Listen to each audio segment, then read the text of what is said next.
우리 함께 찬송하겠습니다. 찬송가 436장입니다. 찬송가 436장 나 이제 주님의 새 생명 얻은 몸, 우리 함께 찬송합니다. 나 이제 주님의 새 생명 얻은 몸, 옛것은 지나고 새 사람이로다. 그 생명 내 맘에 강같이 흐르고 그 사랑 내게서 해같이 빛난다. 영생을 누리며 주 안에 살리라. 오늘도 내일도 주 함께 살리라. 주 안에 감추인 새 생명 얻으니 이전에 좋던 것 이제는 값없다. 하늘의 은혜와 평화를 맛보니 찬송과 기도로 주 함께 살리라. 영생을 누리며 주 안에 살리라.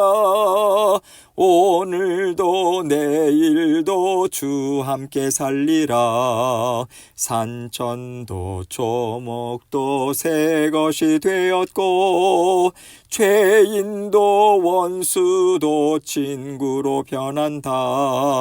새 생명 얻은 자 영생을 누리니 주님을 모신 맘 새 하늘이로다. 영생을 누리며 주 안에 살리라. 오늘도 내일도 주 함께 살리라. 주 따라가는 길 험하고 멀어도 찬송을 부르며 뒤따라가리라. 나 주를 모시고 영원히 살리라. 날마다 섬기며 주 함께 살리라. 영생을 누리며 주 안에 살리라. 오늘도 내일도 주 함께 살리라. 아멘. 기도하겠습니다. 하나님 아버지 감사합니다. 우리의 영을 소생시키시고 아버지 하나님의 자녀로서 살아갈 수 있도록 우리를 인도해 주셔서 감사합니다. 육신의 건강도 책임져 주시며 모든 사랑하는 성도님들의 영적인 강건함을 날마다 채워주셔서 주님의 말씀으로 세우시고 주님의 은혜로 북돋아 주셔서 아버지 언제나 불쌍히 여겨주시고 긍휼을 베풀어 주시는 아버지 하나님의 손길 맛보며 살아가는 저희 모두가 될 수 있도록 도와주옵소서. 오늘도 말씀을 통해서 자녀된 권세 받아 누리고 하나님과 함께 세상을 다스리면서 나아가자고 전진하자고 주님 말씀 주십니다. 겸손한 마음으로 주님 말씀에 귀 기울이게 하시고 나에게 말씀하여 주옵소서. 주의 종이 듣겠습니다. 이 마음으로 우리 각자가 주님의 말씀에 귀 기울이는 이 시간 될 수 있도록 은총 베풀어 주옵소서. 예수 그리스도의 귀하신 이름으로 기도합니다. 아멘. 하나님 말씀 마가복음 5장 18절로 20절입니다. 마가복음 5장 18절로 20절 말씀 제가 읽습니다.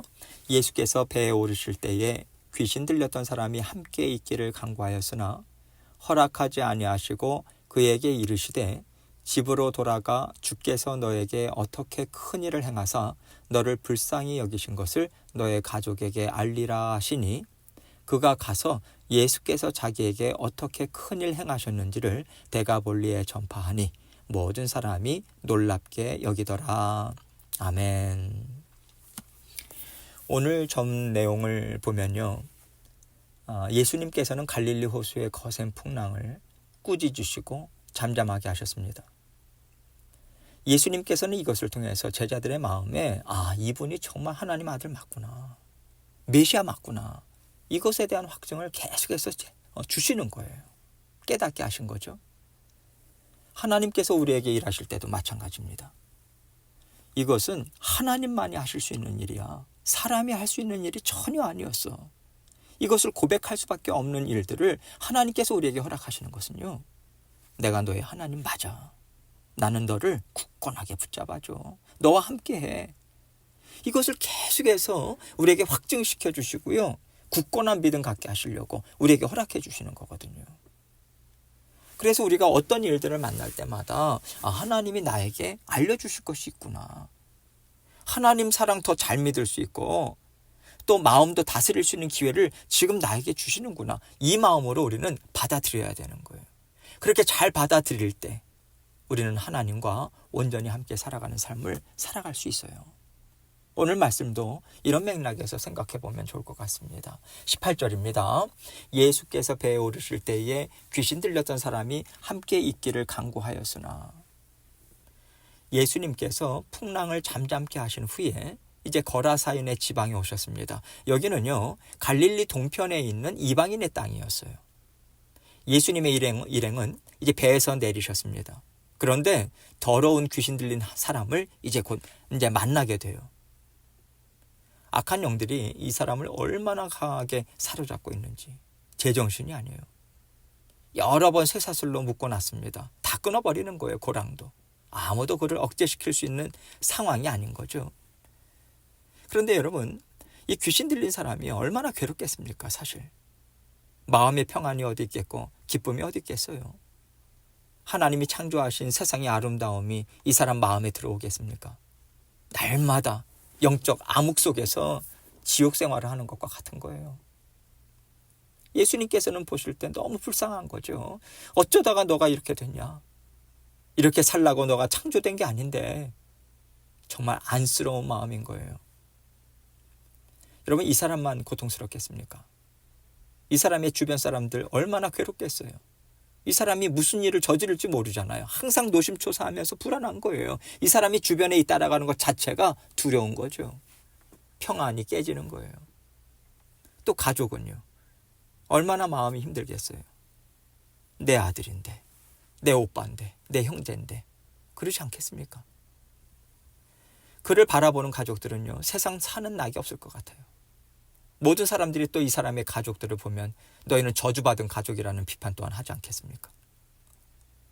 예수님께서는 그 사람도 가족들도 주변 사람들도 너무 불쌍하신 거죠. 그들에게 참된 자유, 만족, 기쁨을 주기 위해서 귀신을 내쫓아 주신 거예요. 마을 전체에 평화가 찾아오게 된 겁니다. 예수님께서는 이렇게 우리를 올가매는 결박들을 풀어주시고요. 두려움과 슬픔과 낙심을 제해주기 위해서 이 땅에 오셨다라고 하는 것을 분명히 볼 수 있는 은혜의 역사를 행해 주신 거예요. 그러니 이 사람이 얼마나 기뻤겠습니까? 귀신 들렸던 사람이요. 예수 그리스도의 일행이 이제 그곳을 떠나려고 하지 않습니까? 그럴 때 요청을 하죠. 예수님과 함께 지내고 싶습니다. 함께 지낼 수 있도록 저를 제자로 받아주세요. 생명과 인생의 은인에게 요청을 한 거죠. 그러나 예수님은 그의 요청을 허락하지 않으십니다. 우리는 그 이유를 19절에서 알 수 있어요. 허락하지 아니하시고 그에게 이르시되 집으로 돌아가 주께서 너에게 어떻게 큰 일을 행하사 너를 불쌍히 여기신 것을 너의 가족에게 알리라 하시니. 그 사람의 가족들이 아직도 고통 가운데 있잖아요. 모르고 있으니까 아직까지 완전한 치유함을 받은 것을 모르고 있는 가운데 여전히 고통 가운데 있는 거죠. 예수님께서는 그 사람에게 너가 받은 평안의 메시지 너의 가족들에게 전해줘. 예수 그리스도가 누구시고 예수 그리스도가 무엇을 하셨는지 그것을 전해서 너의 가정을 구원해라. 이 말씀 아니겠습니까? 물론 그 사람이 구원하는 건 아니죠. 구원의 복음이 전파될 때 성령의 역사가 나타나는 거죠. 가끔 보면 하나님께서 너무 귀해서 내 인생을 다 하나님께 올려드리고 싶다는 분들이 갑자기 이제 신학교를 가겠다고 해요. 선교를 떠나야 되겠다 이런 경우들을 주변에서 볼 수 있습니다. 하나님께서 부르셔서 가는 경우 분명히 있죠. 하나님의 부르심이 분명하게 있습니다. 부르시면 가야죠.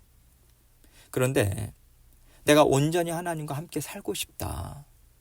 하나님께 온전히 쓰임받고 싶다. 이러한 마음이 있다고 해서 꼭 사역자의 길로 나갈 필요는 없다는 거예요. 우리는 다 예수 그리스도를 통해서 하나님의 자녀가 됐습니다. 제자로서의 부르심 다 받은 거예요. 이 땅에서 살아가는 모든 일상의 삶이요. 제자로서의 삶을 우리는 훈련받고 있는 것입니다. 다 같은 제자들인 거예요. 왕 같은 제사장들입니다. 그런데 하나님께서는요, 누구에게는 이런 삶을 주시고 누구에게는 저런 삶을 주셔서 세상 곳곳에 또 세상의 많은 사람들, 다양한 사람들에게 복음이 다 스며들고 퍼져나갈 수 있도록 그러기 위해서 하나님은 참으로 다양한 사람들을 다 다르게 부르시는 거예요. 그래서 하나님을 사랑한다면 이렇게 해야만 내 인생을 드릴 수 있겠다라고 하는 쪽으로 그렇게만 생각할 필요가 없다는 거예요. 예수님은 지금 이 사람에게 그 말씀하시는 것입니다. 꼭 너가 나의 제자로 부름을 받고 나와 함께 다녀야지만 제자로서의 삶을 사는 건 아니야. 내가 너에게 이제부터 제자의 삶을 살라고 명한다 하시고 가족에게 보내고 계시는 거예요. 예수께서 행하신 큰일 말하고 너의 가정의 구원을 이루라고 하는 사명을 주신 거죠. 그래서 이 사람은 예수님을 쫓아가지 않습니다. 쫓아가지 않았다라고 하는 건 예수님을 믿지 않았다 그런 의미가 아니라 이제 예수님의 제자로서 그렇게 예수님과 함께 다니는 그 대열에는 지금 들어가지 않아요.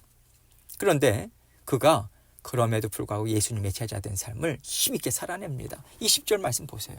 그가 가서 예수께서 자기에게 어떻게 큰일을 행하셨는지를 데가볼리에 전파하니 모든 사람이 놀랍게 여기더라. 이 사람은요, 그의 가정에 주님이 행하신 일과 복음을 전하죠. 거기에서 힘을 얻어서 주변의 10개 도시들, 데가볼리라고 하거든요. 데가볼리는 10개의 도시들을 지칭하는 그러한 단어예요. 그것을 부지런히 다닙니다. 고대 시대의 도시들이 얼마나 또 큽니까? 예수님께서 자신에게 행하신 일 부지런히 전한 거예요. 예수님이 나를 이렇게 고치셨다. 이 얘기와 함께. 그렇다면 이 일을 행하신 분이 성경에서 약속하신 메시아 아니겠냐. 이것을 전하기 시작하는 거죠. 이 사람은 예수님과 그런 육신적으로는 멀리 떨어져 있을 수밖에 없는 거죠. 이 사람은 여전히 거라사 지방 그 위쪽에 이제 이방인의 땅에서 살게 되는 것이고요. 12 제자들 가운데 들어가지 않았지만 예수님의 제자가 되고 땅끝까지 복음을 전해서 예수님의 말을 지켜 행하게 하고 제자가 되게 하라. 이 말씀을 충실히 따르고 있는 것 아니겠습니까? 그렇다면 이 사람이 사역자고 이 사람이 제자 아니겠어요? 이렇게 하나님의 사람, 하나님의 일꾼은요, 내가 만난 예수님, 내가 누린 하나님의 은혜, 이것을 전함을 통해서 예수 그리스도의 십자가 복음을 더 풍성히 맛볼 수 있어요. 살아있는 생명의 말씀으로 주변의 선한 영향력을 계속해서 미칠 수 있다는 겁니다. 물론 우리가 부족하고 준비되지 않았어도요, 하나님께서 어떤 자녀를 구원하기로 작정하셨다 한다면 우리가 하나님 말씀을 전해주는 것만으로도 그 사람은 구원을 얻을 수 있어요. 하나님이 주권적으로 이루시는 구원 역사 아닙니까? 그러나 하나님께서 저와 여러분에게 먼저 원하시는 것이 있지 않겠어요? 정말 하나님 만났냐 이거죠. 너가 하나님 때문에 날마다 정말 감사하고 기쁘냐?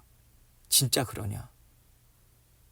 하나님께서 이것이 우리에게 있기를 바라셔서 우리를 만나주시고 말씀으로 은혜도 주시고 일상의 삶 다 간섭하시면서 이끌어 가시고 계시는 거예요.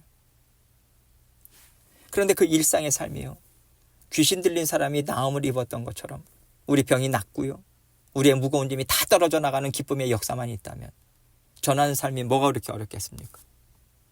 하나님께서 우리에게 좋은 일, 기쁜 일만 주지 않으세요. 때로는 전하기 부끄러운 일들, 감추고 싶은 일들도 우리에게 허락하십니다. 그러면 우리가 이 힘들고 어려운 일들을 통해서 어떻게 복음을 전해야 되겠습니까? 지금은 안 돼. 지금은 때가 아니야. 하나님이 이 문제를 먼저 해결해 주셔야 돼. 그 이후에 내가 전할 수 있어. 그거 아니에요. 힘들고 어려운 시간, 부끄러움의 시간, 하나님이 허락해 주시는 이유가 뭡니까? 그 시간을 통해서 살아계신 예수님 만나라는 거예요. 나의 예수님으로 만나게 해주시기 위함이라는 거예요. 오랫동안 신앙생활을 하면서요, 우리의 마음은 느슨해져요. 무뎌집니다. 하나님 얘기하라고 하면 옛날 얘기만 해요. 옛날에 하나님은 나에게 이렇게 하셨다. 옛날에 하나님이 이렇게 하셨다. 옛날 얘기만 하는 것이, 지금 하나님은 살아계신데 하나님의 마음이 어떠하시겠습니까? 하나님은 새롭게 해주시기를 원하시는 거예요. 난 요즘 이런 하나님의 사랑을 경험했어. 오늘 하나님께서 나를 불쌍히 여기셨어. 이렇게 위로해 주셨어. 이렇게 간섭해 주셨어. 하나님께서 이렇게 인도하시더라. 나와 함께 하시는 예수님을 체험하게 하기 위해서, 내 마음의 감사와 감격으로 채워주시려고 하나님께서는 그 모든 시간들을 여러분과 저에게 허락해 주시는 거예요. 오늘 말씀에도 보면 예수님이 이 사람을 불쌍히 여기셨어요. 이 사람만 불쌍히 여기신 게 아닙니다. 그의 가족들도 불쌍히 여기셨어요. 그래서 너는 빨리 너의 가족들에게 돌아가서 그들에게 기쁨을 주라고 보내신 것입니다. 예수님과 함께 있기보다는 그가 할 일은 가서 불쌍한 사람들에게 구원의 복음을 전해라. 그래서 기쁨을 감격으로 감사로 채워 넣어라. 그 말씀하신 거거든요. 우리가 부끄러운 일 당하고 말하고 싶지 않은 일 겪을 때 있죠. 그러나 그 가운데서 우리가 하나님이 나를 사랑하신다. 하나님이 나를 이렇게 도와주신다. 나를 불쌍히 여기셨다. 받아주신다. 위로해 주시고 새 힘을 공급해 주신다. 이거 맛보고요. 맛보았으면 그 하나님을 우리는 열심히 전해야 합니다. 사람들은 자신들의 어려움이나 걱정들을 잘 드러내지 않아요. 그래서 우리는 그 사람들이 잘 지내고 별 어려움 없이 지낸 줄 압니다. 그러나 누구에게나 다 예외 없이 무거운 마음의 짐들은 다 있어요. 특별히 힘들고 어려운 일들을 당하는 사람들도 있지 않습니까? 그럴 때 우리가 전하는 하나님께 내가 받은 긍휼과 위로, 그 도우심과 격려하심이 무엇이었는지, 어떠했는지, 이것을 전할 때 그들에게 영적 갈증을 해소시키는 단비가 되어주는 것입니다. 그래서 우리는 기쁠 때도 즐겁게요. 우리 주님 이런 분이야. 내 하나님은 이렇게 좋으신 분이야. 이것을 전해줄 수 있는 줄 뿐만 아니라 고난을 당하고 어려움에 처해 있을 때도 항상 먼저 찾아오셔서 함께 해주시고 함께 아파해 주시고 새 힘을 공급해 주시는 그 하나님 부지런히 전해야 돼요. 어떤 사람들이든 우리를 통해서 기쁜 소식 들을 수 있도록 주님의 제자로서의 삶을 우리는 살아가야 합니다. 하나님은 우리를 불쌍히 여기시는 분이세요. 반드시 우리에게 참된 기쁨이 되도록 어려운 일들을 다 바꾸어 주십니다. 새 힘 얻을 수 있는 일로, 새 소망을 가질 수 있는 일로 하나님 바꿔주세요. 그날까지 힘든 삶 가운데 찾아오시는 예수님, 나를 한없이 긍휼히 여기시고 늘 함께해 주기를 원하시는 우리 하나님, 계속해서 우리가 전하죠. 이렇게 계속해서 전하다 보면요, 그 하나님에 대한 얘기를 전하다 보면 어느 날 하나님께서 우리에게 기쁨의 열매 반드시 주십니다. 놀라운 하나님의 일을 전하는 삶을 우리는 비로소 살게 될 거예요. 지금 그 삶을 살고 계신 분들도 계실 것입니다. 이 은혜가 저와 여러분에게 활짝 열려 있어요. 이것을 믿으시고 언제나 좋으신 하나님, 나를 사랑하시는 하나님, 나의 모든 것을 다스려 주시는 하나님, 풍성하게 전하시면서 날마다 살아가시는 저와 여러분이 되시기를 주님의 이름으로 축원합니다. 함께 기도합니다. 지금 하나님을 맛보고 계십니까? 어떠한 하나님을 체험하고 계십니까? 지금 살아계셔서 역사하시는 하나님의 그 인도하시는 그 일을 얼마나 우리는 받아 누리고 있습니까? 다시 한번 돌아보고 곱씹고 또 주님 앞에 기도로 나아가도록 하겠습니다. 기도하시겠습니다.